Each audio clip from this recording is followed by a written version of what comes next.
સુરેન્દ્રનગર જિલ્લાના ચોટીલા સબ ડિવિઝનના નાયબ કલેક્ટર તરીકે બદલી થયા બાદના પ્રથમ સોમવારે યોજાયેલ મુલાકાતી દિવસે કચેરી ખાતે 517થી વધુ નાગરિકો રજૂઆતો સાથે ઉપસ્થિત રહેતા મુલાકાતની વિશેષતા એ રહી કે અનેક નાગરિકો કોઈપણ કામ વિના માત્ર નાયબ કલેક્ટર એચ.ડી. મકવાણા પ્રત્યે લાગણી અને શુભેચ્છા વ્યક્ત કરવા માટે આવ્યા હતા, જે પ્રજા અને અધિકારી વચ્ચેના આત્મીય સંબંધ દર્શાવે છે. મુલાકાતીઓ જમીન વિવાદ, 7 વાર ઉતારા, રસ્તા બંધ કરવા, સામાજિક સુરક્ષા અને વરસાદી પાણીના નિકાલ જેવા વિવિધ મહેસૂલી અને સામાજિક પ્રશ્નો રજૂ કર્યા હતા. નાયબ કલેક્ટરે મોડી રાત્રે 12:30 વાગ્યા સુધી સતત બેસીને દરેક નાગરિકની વાત ગંભીરતાથી સાંભળી હતી, જેમાં શક્ય તેટલા પ્રશ્નોનો સ્થળ પર નિકાલ કરી બાકીના પ્રશ્નો માટે સંબંધિત વિભાગોને જરૂરી સૂચના આપી જનકેન્દ્રિત વહીવટનું ઉત્કૃષ્ટ ઉદાહરણ પૂરું પાડ્યું હતું.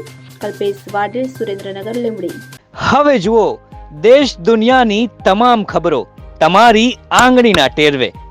ઉઠાવો મોબાઈલ અને Google Play Store પરથી ડાઉનલોડ કરો અમારી CN24 ન્યૂઝ મોબાઈલ એપ.